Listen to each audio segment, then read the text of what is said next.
আসসালামু আলাইকুম। এক্সেল শিটে আমরা আজকে থেকে ফর্মুলা এপ্লাই করতে শুরু করব। ঠিক আছে? আমাদের কিছু ফর্মুলা আছে যেগুলো আমাদের জানতে হবে। ঠিক আছে? তাহলে আমরা দেখেন ফর্মুলার জন্য আলাদা শিট থাকবে। Count between dates by age range. Okay, আমরা প্রথম দেখব কাউন্ট ইফ একটা ফর্মুলা আছে সেটা। তো কাউন্ট এই ভিডিওতে আমি কাউন্ট ইফ ফর্মুলাটা আপনাদের দেখাবো কিভাবে সুন্দর করে কাউন্ট ইফ প্রকাশ করা হয়।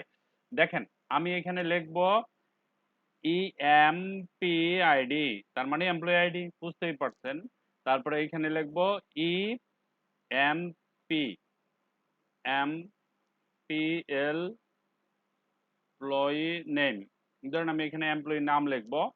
তারপরে এই জায়গাতে আমি লিখতে পারি ধরেন আপনার এমপ্লয়ি নেম, তারপরে লিখবো এখানে ডিপার্টমেন্ট। হ্যাঁ, ডিপার্টমেন্ট লিখলাম।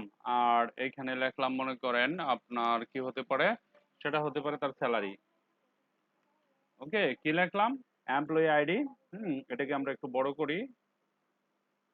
ওকে, এখানে ক্লিক করি, এখানে ক্লিক করে ডাবল ক্লিক করলাম। ওকে, তো এখন আমরা এটাকে লিখবো 1।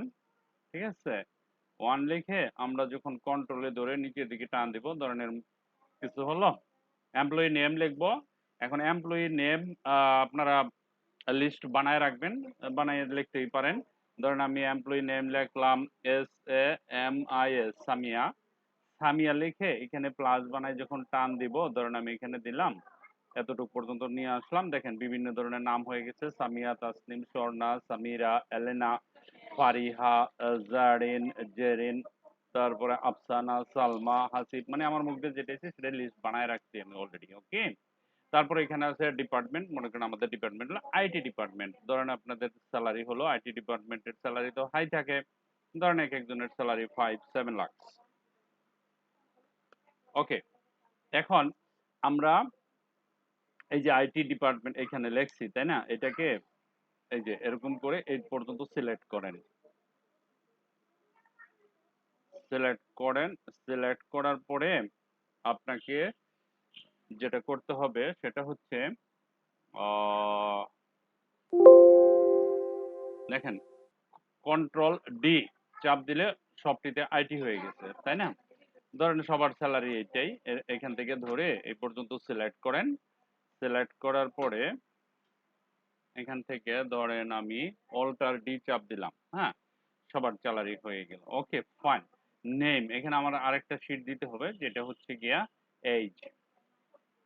ইনসার্ট করব, এখানে লিখবো AGEH। ঠিক আছে, এখন এক এক এমপ্লয়ের এক এক এজ দিব। ধরেন আমি এখান থেকে এই জায়গা থেকে শুরু করলাম। ধরেন কত হতে পারে, 14 থেকে শুরু করি। হ্যাঁ, 14, এটা দিলাম 15। ওকে, তো আমরা এখন এটাকে ধরুন যদি এই পর্যন্ত নিয়ে আসি, 14-15 এরকম, 14-15-16 এর ভিতরে থাকবে রেঞ্জ।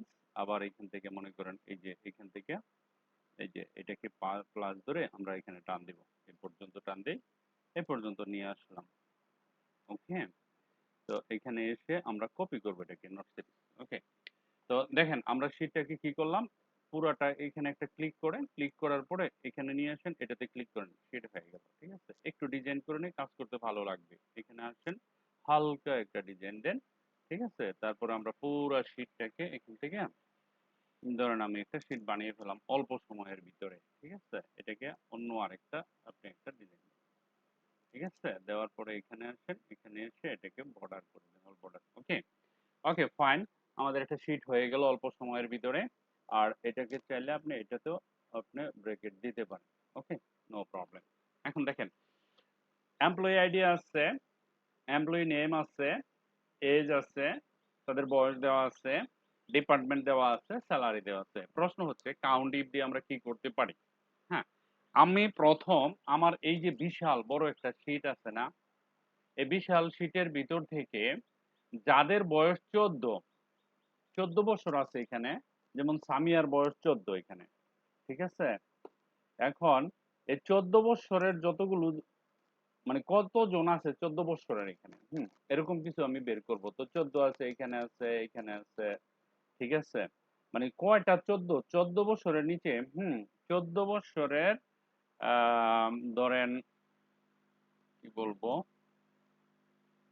বেলো অথবা বাপ আমরা একটা ফর্মুলা নিয়ে আসবো। ধরেন 14 বৎসরের উপরে যদি থাকে এখান থেকে আমরা বের আমার দরকার যে 14 বছর পর্যন্ত বা 14 বছর এখানে আছে, 14 বছর লাগবে না, 14 বছর উপরে কয়জন আছে সেই জিনিসটা বের করতে পারবো আমরা একটা ফর্মুলা দিয়ে। ঠিক আছে, তো আমরা এখানে এখানে যদি যাই তো ধরেন আমরা এখানে একটা ফর্মুলা লিখতে পারি। ঠিক আছে, ফর্মুলাটার নাম হচ্ছে কাউন্ট ইফ। ঠিক আছে, একটা ইকুয়াল দিবেন, লিখবেন COUNT কাউন্ট ইফ। এই যে এখানে আছে কাউন্ট ইফ, ডাবল ক্লিক করেন, হলো কাউন্ট ইফ। রেঞ্জ দিতে হবে। হ্যাঁ, আমাকে এখান থেকে রেঞ্জটা সিলেক্ট করতে হবে, এই জায়গা থেকে পুরোটা রেঞ্জটা নিয়ে নেবেন। এই যে এর ভিতরে আমি চাইতেছি যে দেখেন এ পর্যন্ত আছে রেঞ্জ, এটা আমি এটাকে রেঞ্জ দিলাম, রেঞ্জের পর বলতেছে ক্রাইটেরিয়া। তাহলে আমার ক্রাইটেরিয়াটা কি, আমি চাচ্ছি যে 14 বছরের বেশি যাদের আছে কতজন আছে এখানে দেখার জন্য। তো আমি একটা কমা দিব। ঠিক আছে, কমা দেওয়ার পরে আপনি একটা ইনভার্ট কমা দিবেন, এই যে এরকম ইনভার্ট কমা দেওয়ার পরে এখানে লিখবেন এই যে এরকম গ্রেটার দেন, তারপরে লিখবেন 14। ঠিক আছে, 14 লেখা ইনভার্ট কমা কমপ্লিট করে ব্র্যাকেটটা বন্ধ করে দেন। যখন আপনি এন্টার করবেন আপনাকে 70 জন দেখাচ্ছে। তার মানে কি 14 বছরের উপরে এখানে 70 জন লোক আছে। ক্লিয়ার? ঠিক আছে, 14 বছরের উপরে এখানে 70 জন লোক আছে। এটা হলো একটা, আপনি বের করতে পারবেন। এখন যদি আবার এখানে দেখা যাইতেছে যে আপনি এই বিশাল বড় শীটের ভিতরে আপনি ফর্মুলা এখানেও অ্যাপ্লাই করতে পারেন, that's not a problem. Equal count if, দেখেন কাউন্ট ইফ ফর্মুলা লিখবেন, লেখার পরে আপনি চাইতেছেন যে 14 বছরের 14 বছর না, এখানে 17 বছরের নিচে কতজন আছে। হ্যাঁ, বা 16 বছরের নিচে কতজন আছে, সেই 16 বছরের নিচে কতজন আছে সেটা যদি আমি দেখতে চাই তাহলে আমাকে কি করতে হবে, রেঞ্জ নিতে হবে আগে। এই যে এটা রেঞ্জটা নেবেন, এখান থেকে সিলেক্ট করবেন, সিলেক্ট করার পরে কি করবেন, এখানে আসেন, এখানে এসে একটা কমা দিবেন, কমা দেওয়ার পরে ইনভার্ট কমা দিবেন, কোটেশন দিবেন, কোটেশন দেওয়ার পরে এখানে একটা লেস দেন দিবেন, লেস দেন দিয়ে আপনি লিখবেন যে কত 14 বছরের নিচে না, আপনার 16 বছরের নিচে কতজন আছে 16 লিখলেন, লেখা একটা ইনভার্ট কমা দেন, দেওয়ার পরে এটা বন্ধ করে দেন, তারপর একটা এন্টার দেন। দেখেন 48, মানে কি 16 বছরের নিচে, 16 বছরের নিচে কতজন আছে 40 আছে। এখন আমি যদি 16 সহ প্লাস তার নিচে, হ্যাঁ হতে পারে সেটা ক্রিকেটের টিম নির্ধারণ করা, কোনো স্টুডেন্টদের কোনো বাহিরে চলে যাওয়া, বা আছে না একটা এই যে লিমিটেশন, আমরা এগুলো অনেক বড় শীট থেকে সহজে বের করতে পারি। এটা দেখেন আমি যদি চাই যে না 16টাকে তো বাদ দিয়ে 16 তার নিচে কতজন 48, আমি যদি চাই তাহলে এখানে সুন্দর মতন লিখতে পারি না। হ্যাঁ দেখেন count if, COUNT count if. হ্যাঁ, কাউন্ট ইফ, ধরুন কাউন্ট COU, এই যে কাউন্ট ইফ এটা নিলাম, that এটা না, count if COUNT count if, এই যে এখানে গেলাম, যাওয়ার পরে আমি কি করব, রেঞ্জ নিব, তাই না, প্রথম হইলো রেঞ্জ। এখন 16 সহ 16 নাম্বার যাদের বয়স 16 এবং 16-র কম তারাই মাত্র এই খেলায় পার্টিসিপেট করতে পারবে। ঠিক আছে, তো এই ফর্মুলাটাকে সাজানোর জন্য আমরা একটা কমা দিব, কমা দেওয়ার পরে এখানে একটা ইনভার্ট কমা দিব, ইনভার্ট কমা দেওয়ার পরে আমি বলতেছি যে 16 বছর সহ, তাই না, ইকুয়াল লেস দেন। ঠিক আছে, ইকুয়াল, তারপরে দিবেন একটা লেস দেন। ঠিক আছে, লেস দেন দিয়ে তারপরে দিবেন 16 এরকম। হ্যাঁ, তারপরে কোটেশন দিবেন, কোটেশন দেওয়ার পরে ব্র্যাকেট দিবেন, তারপরে একটা এন্টার দিবেন, তাহলে 0। ঠিক আছে, এখানে 0 বলতে কি নাই, লেস দেন তার নিচে নাই, এটা না, তাহলে আমরা 16-র নিচে কি এখানে নাই একজনও,